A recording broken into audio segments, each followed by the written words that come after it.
உறவுகளுக்கு வணக்கம். லைஃப்ல எதுவுமே டிமோட்டிவா இல்லாம, ஒரு ஆக்டிவிட்டீஸா, பாசிட்டிவா இருக்கக்கூடிய வீடியோக்கள் தான் நம்ம போடப் போறோம். ஸோ, அதனால அ தொடர்ந்து பாருங்க. உங்க நண்பர்கள் இருந்தா ஷேர் பண்ணுங்க. அ வாழ்க்கையில நம்ம ஒவ்வொருத்தருக்குமே பண தேவைகள் இருக்கு. அ அத பணம் சம்பாதிக்கணுன்ற ஆசையும் இருக்கு. அதுல நிறைய பேருக்கு வெறியும் இருக்கு. அ ஆனா எல்லாராலயும் அப்படி சாதிக்க முடியறதில்ல. என்ன காரணம்? பணத்த தேடி நம்ம ஓடுறோம். லைஃப்ல ஓடிக்கிட்டே இருக்கிறோம். பட் ஆனா பணம் நம்மள தேடி வர்றதே இல்ல. என்ன காரணம்? யோசிச்சு பாருங்க. ஒரு விஷயம். பணம் வாழ்க்கையில எவ்வளவு இம்பார்ட்டன்ட் அப்படின்றத நமக்கு நெறைய இடங்கள்ல நம்ம உணர்ந்துருக்கோம். ஆ முதல்ல நம்ம மனசு பணத்த பத்தின அபிப்பிராயத்துல மாறணும். எப்படி சொல்றேன்னு கேட்கிறீங்கன்னா, அப்ப பணத்த பற்றிய நம்மளுடைய மதிப்பீடு என்ன? பணத்த பத்தி நம்ம என்ன நினைக்கிறோம்? அப்படின்றத வச்சு தான் இந்த பணம் நம்மள நோக்கி வரும். இந்த பிரபஞ்சம் நமக்கு பணத்த அள்ளி தரும். இது எப்படின்னா, ஃபர்ஸ்ட் பணத்த நம்ம நேசிக்கணும். எனக்கு தெரிஞ்சு நெறைய மிடில் கிளாஸ்ல பார்த்தீங்கன்னா, என்ன பேசுவாங்கன்னா, பணம் இருந்தா நிம்மதி இருக்காது. பணம் இருந்தா நிம்மதி போயிரும். நம்ம தலைவர் ரஜினி சார் படத்திலேயே நெறைய டயலாக்ல அந்த மாரி தான் பேசியே பணம் அளவா இருந்தா அது நம்மளை காப்பாத்தும். தொல்லைதான் நிம்மதியெல்லாம் போயிடும். நிறைய பார்த்திருக்கேன். இப்ப படம் நம்மளே அறியாமலே பணத்து மேல நமக்கு ஒரு நம்ம ஆழ் மனசுல நம்ம பணத்து மேல நம்மளே அறியாமலே ஒரு வெறுப்ப விதைச்சு விட்டுருப்பாங்க. இது நமக்கு வெளிய தெரியாது. நமக்கு வெளிய கண்டிப்பா இது வெளிய தெரியாது.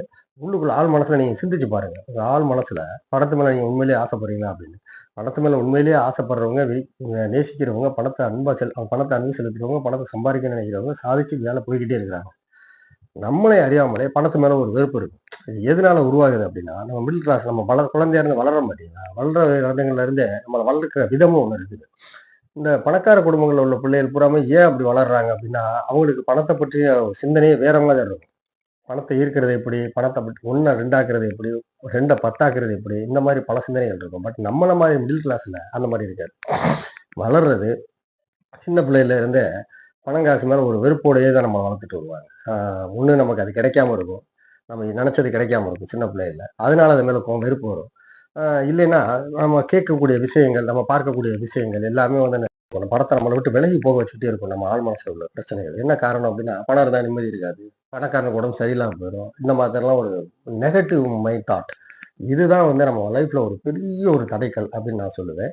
என்ன காரணம் அப்டின்னா, இப்ப நமக்கு ஒரு பாசிட்டிவான ஒரு மைண்ட் என்னைக்குமே இருக்கணும். பாசிட்டிவான எண்ணங்கள் இருக்கணும். பாசிட்டிவான மைண்ட் இருக்கணும். அது எப்படிங்க எல்லா நேரமும் ஒரு 24 மணி நேரமும் பாசிட்டிவா எப்படி இருக்கிறது? அது சாத்தியமா அப்படின்னா, இல்ல தான். எனக்கு அது தெரியும். அ நானும் என்ன அப்படிதான் கடந்து தான் வந்தேன் நானு. நான் இந்த இடத்துல வந்து உட்கார்ந்திருக்கிறேன் அப்படின்னா, அத எப்படி நான் கடந்தேன், நான் எப்படி நான் கடந்து வந்தேன் அப்படின்றத பத்தி தான் நான் உங்கள்ட்ட சொல்லப் போறேன். அதெல்லாம் நான் நெறைய இந்த சேனல்ல நம்ம போடப் போறோம். அ ஃபர்ஸ்ட்டு பணத்த பத்தின நம்ம மதிப்பீட முதல்ல மாத்தணும். சரி இது எப்படி மனநிலை மாற முடியும்? அது எப்படி எல்லாராலயும் முடியுதா? அது கிடையாது. இந்த பிரபஞ்சம் அத அள்ளி தரும்.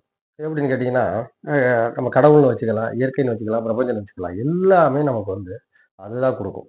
நம்ம பாசிட்டிவா திறந்த மனசா நம்ம கேட்டோம் அப்படின்னா, நமக்கு ஓப்பன் மைண்டா கேட்டோம்னா கண்டிப்பா கிடைக்கும். நம்பிக்கையோட கேட்கணும். அதான் ஒரு விஷயம். அ நம்பிக்கை. அத பத்தி இன்னைக்கு நம்ம பார்ப்போம். அ கான்ஃபிடென்ட் ரொம்ப ரொம்ப முக்கியம். நம்பிக்கை ஒரு விஷயத்துல நமக்கு நம்பிக்கை ஆழமான நம்பிக்கை இருந்தா மட்டும் தான் நம்ம அடுத்த ஸ்டெப் நம்ம எடுத்து வைக்க முடியும். அடுத்த நொடி என்ன நடக்கும்ன்ற நிச்சயமாத ஒரு லைஃப். பட் ஆனாலும் ஒரு நம்பிக்கையோட தானே எந்திரிக்கிறோம். நம்பிக்கையோட தானே ஆரம்பிக்கிறோம். பட் அதே மாதிரி நம்ம ஒவ்வொரு செயலையுமே நம்ம நம்பிக்கையோட தான் தொடங்கணும். பட் அதுக்கு முன்னாடி நம்ம ஆழ் மனதுல அத நம்பணும். நம்பிக்கைய கொண்டு வரணும். இது எப்படி கொண்டு வர்றது? அதுக்கு தான் சில டெக்னிக் எல்லாம் இருக்குது. இந்த இந்த நம்பிக்கை வந்து எல்லாருக்கும் எல்லாமே சாத்தியமாயிருதா அப்படின்னா கிடையாது. எல்லாருமே நம்புறோம். ஒரு விஷயத்த நம்புறோம். ஆழ் மனசுல நம்புறோம். பட் அது ஆழமா நம்புறோமா அப்படின்றதுல தான் விஷயமே இருக்குது. உதாரணம் ஒரு சின்ன கதை சொல்றேன் கேளுங்க. ஃபர்ஸ்ட் டைம் நம்ம சேனலுக்கு வரவங்க மறக்காம சப்ஸ்கிரைப் பண்ணிக்கங்க. அ ஒரு சின்ன குட்டி கதை. காசி மாநகரம் அப்படியே சரியான கூட்டம். காசியில கூட்டத்த பார்த்தீங்கன்னா, அப்படி கூட்டம். நமக்கே தெரியும். காசி மாநகரம் வந்து ஒரு பாவங்களை போக்கக்கூடிய ஒரு அற்புதமான ஸ்தலம். காசி விஸ்வநாதர், காசி நம்ம அன்னபூரணி அம்மாவும், ரொம்ப காலபைரவர். ஸோ விசேஷமான ஒரு இடம். அந்த இடத்துல வந்து கூட்டம் சரியான கூட்டம். எல்லாரும் கங்கையில குளிச்சுட்டு குளிச்சுட்டு வந்துட்டு இருக்காங்க. குளிச்சுட்டு கூட்டத்த பார்த்தா அவ்வளோ அலமோதுது. எல்லாருமே கங்கையில குளிக்கிறாங்க. ஏன்னா கங்கையில குளிச்சா பாவம் போகும்.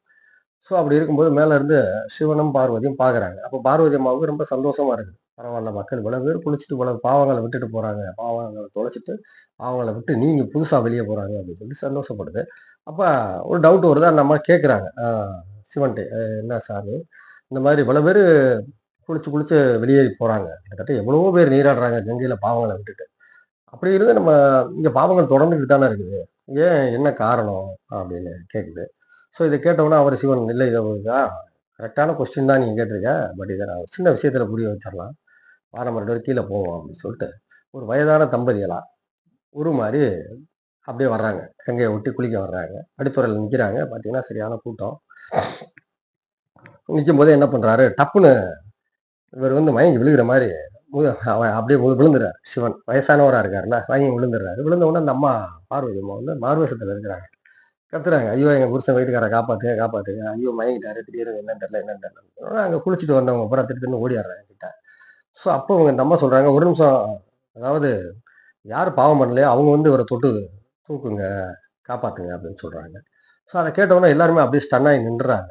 "எ எப்படி அது சாத்தியம் அப்படின்னு தெரியலையே." அப்படின்னு சொல்லி நிக்கும்போது, ஒரே ஒரு ஒரு இளைஞன் மட்டும் வெறுவெறுன்னு ஓடியாந்து, டப்புன்னு அவர தூக்கிட்டு ம மடியில கிடத்தி, தண்ணிய தெளிச்சு அவர் மேல தண்ணி தெளிச்சு அவர் ஐயா! ஐயான்னு உசுப்புறான். உசுப்புனோனே அவரும் எந்திரிச்சு, "அப்பா என்னப்பா?" அப்படின்றாரு. "என்னய்யா நீங்க பாட்டுக்கு மயங்கிட்டீங்க, என்ன?" அப்படின்னோனே, "இல்ல ஒண்ணும் இல்ல. பசி மயக்கம் தான் வேற ஒண்ணும் இல்லன்னோனே" அவனும் பசி சாப்பிட இருக்கிறத தன் பையில இருக்கிறத எடுத்து கையில குடுக்குறான். அப்ப அந்த அம்மா கேட்குது, "தம்பி நான் முதல்ல என்ன சொன்னேன் உன்ட்ட? எல்லாருமே என்ன சொன்னேன், யாருமே தொட பயந்தாங்க. அ பாவமே பண்ணலன்னு நெனைக்கிறவங்க தான் தூக்கணும். ஸோ அப்படி இருக்கும்போது நீங்க எப்படி தூக்குனீங்க?" அப்பதான் அவர் சொல்றார், "இல்ல நீங்க சொன்னது சரிதாம்மா. இப்பத்தான் நான் கங்கையிலருந்து குளிச்சுட்டு வர்றேன். கங்கையில குளிச்சா பாவம் பூரா போகும்னு சொல்லி நம்ம புராணங்கள்ல சொல்றாங்க. ஸோ அப்படி பார்க்கும்போது என் பாவமெல்லாம் போயிருச்சுன்னு நான் நம்புறேன். ஸோ அதனால தான் நான் வந்து உங்க வீட்டுக்காரன தைரியமா தூக்குனேன்" அப்படின்னு சொல்லவும், அப்பதான் அந்த அம்மாவுக்கு புரியுது. சிவன் அப்படியே லைட்டா பார்த்து சிரிக்கிறாரு. "பாத்தியா?" அப்படின்னு. ஏன்னா இதான் உண்ம. நம்ம முதல்ல பாவம் போகும்னு எல்லாருமே நம்புறதில்ல. உள்ள போறோம், குளிக்கிறோம், எந்திரிச்சு வெளிய வந்துர்றோம். அவ்வளோதான். கங்கையில குளிச்சுட்டோம், கங்கையில குளிச்சுட்டோம், கங்கையில குளிச்சுட்டோம், குற்றாலத்துல குளிச்சுட்டோம், ராமேஸ்வரத்துல தீர்த்தம் ஆடிட்டோம், 24 தீர்த்தம் ஆடிட்டோம், 27 தீர்த்தம் ஆடிட்டோம், எல்லாம் பண்ணிட்டோம். பட் ஆனா நம்ம நம்ம சுத்தமா உள்ள இருந்து அப்படியே கிளீனா ஆள் மனச கிளீன் ஸ்லேட் ஆக்கி வச்சிரணும். அப்பதான் உள்ள இருக்க நம்ம அடுத்த போடுற விஷயங்கள் வந்து நமக்கு உள்ள போய் ஆழமான ஒரு நம்பிக்கைய குடுக்கும். இத நம்பணும்ல. நம்ம குளிச்சுட்டு வந்திருக்கோம். நமக்கு எல்லாம் நல்லபடியா நடக்கும் அப்படின்றத நம்பி வரணும். அப்படி நடக்கணும். அதுக்கு தான் இந்த பதிவு. நீங்க எப்படி இருக்க போறீங்க? அந்த இளைஞன் மாதிரியா? இல்ல சராசரி மனிதனா? அ அந்த இளைஞன் எப்படி ஆழமா நம்புனானோ, பாவம் போயிருச்சு அப்படின்னு கங்கையில குளிச்சுட்டு எனக்கு பாவமே இல்ல அப்படின்னு நம்புனானோ, அந்த மாரியான இளைஞரா நீங்க மாறணும். ஸோ அதுக்கு நம்ம என்ன செய்யணும் அப்படின்னா, சில பிராக்டிஸ் பண்ணணும். பணத்த பத்தின தவறான புரிதல்ல இருந்து வெளிய வரணும். பணம் இருந்தா சந்தோஷம் கிடைக்கும்னு நம்பணும் நம்ம முதல்ல. பணக்காரங்களுக்கு பிரச்சனை இருக்கத்தான் செய்யும். நிம்மதி இருக்காது. அது வரும், நோய் வரும், நொடி வரும், அது வரும். இருந்துட்டு போட்டும். இப்ப நமக்கு என்ன நோய் நொடி எது இல்லாம வருமா? ஆ? நம்ம ஏழையா இருந்துட்டு, இப்ப நாளைக்கு காலையில என்ன நடக்குது அப்படின்னு நினைச்சு கஷ்டப்பட்டுக்கிட்டு இருக்கோமே. பட் அவங்களுக்கு அந்த கவலைலாம் கிடையாது. அ இப்ப ஒரு 500 பேருக்கு வேலை குடுக்குற ஒரு பணக்காரன். 500 குடும்பம் அவர வச்சு சந்தோஷமா வாழ்ந்துகிட்டு இருக்கு. அந்த இத பத்தி நம்ம அப்படி நம்ம நினைக்கவே மாட்றோம். அவங்க வந்து கார்ல வந்து இறங்குன உடனே நம்மள அவங்கள பார்த்த உடனே நமக்கு அந்த பணத்து மேல ஒரு கோவம் தான் வருதே ஒழிய, அ ஒரு இது வரமாட்டேங்குதுல்ல. இப்ப உதாரணத்துக்கு நானே ஒரு கல்யாணத்துக்கு போயிருந்தேன். போன இடத்துல நான் இப்ப நம்ம டூ வீலர் தானே. டூ வீலர்ல போய் இறங்கியாச்சு. இறங்குன உடனே அங்க எல்லாரும் எல்லாரையும் வரவேற்கிற மாரி வரவேற்கிறாங்க. நம்மளே வாங்கன்றாங்க. உள்ள போங்கன்றாங்க. பட் அந்த இடத்துல பார்த்தீங்கன்னா, திடீர்னு ஒரு கார் வருது. கார் வந்தோனே சலசலப்பு. கட கட கடன்னு எல்லாரும் ஓடுறாங்க. அவர பார்த்து சுத்துறாங்க. பார்த்தா அவரு வந்து அந்த ஏரியா அவரு ஒரு செல்வாக்கான ஒரு மனிதர். அப்படி வந்து இறங்குறாரு. அவர் ஃபேமிலியோட இறங்குன உடனே, அந்த நிகழ்ச்சி நடத்துறவருக்கு அவ்வளோ சந்தோஷம். அவர பார்த்த உடனே.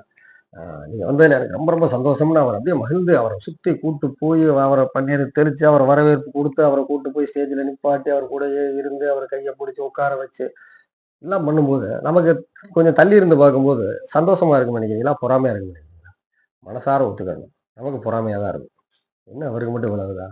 ஏன் காசு இருந்தா அவன் பெரியவனா? காசு இருந்தா அவன் பெரியவனா? வெண்ணையா? அப்படி எங்க சைடுல அப்படிதான் பேசுவாங்க. காசு இருந்தா அவன் என்ன பெரிய வெண்ணையா? அவன் காசு அவனோடடா. நான் வந்து அப்படிம்பேன். அதெல்லாம் கிடையாது. இப்படி ரப் எடுத்து, ராங்கி எடுத்து திரிஞ்சோம்னா, நம்மளால காசு சம்பாரிக்கவே முடியாது. பணத்த பத்தின ஒரு இதே பணம் நம்மகிட்ட வரவே வராது. அ ஃபர்ஸ்ட்டு நம்ம முதல்ல ஒரு விஷயத்த புரிஞ்சுக்கணும். அவங்க அந்த மாரி அந்தஸ்தா வந்து இறங்குறாங்க அப்படின்னா, நம்ம அத மாரி அந்தஸ்தா வரணும்னு நம்ம நம்பணும். அத அப்படியே பாசிட்டிவா மாத்தணும். அடுத்து நம்ம வரும்போது கார்ல வந்து இறங்குவோம். ஏன்னா கார்ல வர்றதுன்னா ஈஸியா என்னப்பா நீ அவ்வளோ அசால்ட்டா சொல்லிப்புட்ட. கார் வாங்குறதுன்னா சாதாரண விஷயமா அப்படின்னு நினைக்கிறீங்களா? சாதாரணம் தாங்க. ரொம்ப ரொம்ப சாதாரணம். அது இப்ப இருக்கிற சூழ்நிலையில ரொம்ப சாதாரணமான விஷயம் தான். கார் வாங்கிடலாம். வீடு வீடு வாங்கிடலாம். பணம் அழகா சம்பாதிக்கலாம். எல்லாமே நடக்கும். நம்பணும். அதுதான். நம்பி ஆரம்பிக்கணும். நம்பி தொடங்கணும். இது இந்த மாரி சொல்லலாம். இந்த பிரபஞ்சம்ன்றது, ஒரு இயற்கை கடவுள் சக்தின்றது, ஒரு பெரிய ஆத்து தண்ணி மாதிரி. ஆறு ஓடிக்கிட்டு இருக்கு. நெறைய தண்ணி இருக்கு. தண்ணி ஓடிக்கிட்டே இருக்குது. இதுல பார்த்தீங்கன்னா, ஒருத்தர் இறங்கி குளிப்பாரு. இன்னொருத்தரு துணி துவைப்பாரு. இன்னொருத்தரு கொஞ்சம் தள்ளி போய் சுத்தமான தண்ணிய அவங்க மோந்து குடிக்க கொண்டு போவாங்க. இன்னொருத்தரு அபிஷேகம் பண்றதுக்காண்டி எடுத்துட்டு போவாங்க. இன்னொருத்தரு கால மட்டும் அலசி விட்டு போயிடுவாங்க. இன்னொருத்தர் கரையில நின்று வேடிக்கை மட்டும் இப்படி பார்த்துக்கிட்டே இருப்பார். இதுதான். இது வந்து ஒவ்வொருடைய மக்களுடைய மனநிலை. இத அப்படியே நீங்க உருவப்படுத்திக்கலாம். இதுதான் நான் சொல்ல வந்த கருத்து. அதாவது பிரபஞ்சம்ன்றது ஒரு அளப்பரிய சக்தி. ஸோ அத நாம எப்படி உபயோகப்படுத்திக்கிறோம் அப்படின்றதுல தான் இருக்குது. நம்ம அத எப்படி யூஸ் பண்ணிக்கிறோம் அப்படின்றதுல தான் இருக்குது. ஆ நம்ம நெனச்சா அதுல குளிக்கலாம்.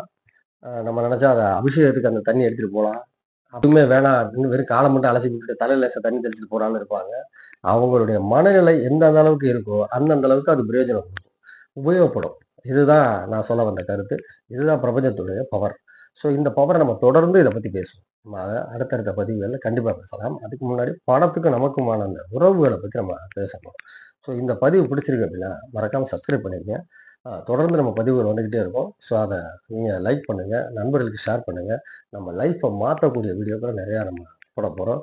என்னுடைய லைஃப்ல நடந்தது, நான் எப்படி மாறுனேன், என்ன எது மாத்துச்சு, எந்த மாரி சம்பவங்கள், ஸோ இத பத்தி நெறையா பேசுவோம். உறவுகளுக்கு வணக்கம். அடுத்த பதிவுல சந்திக்கலாம்.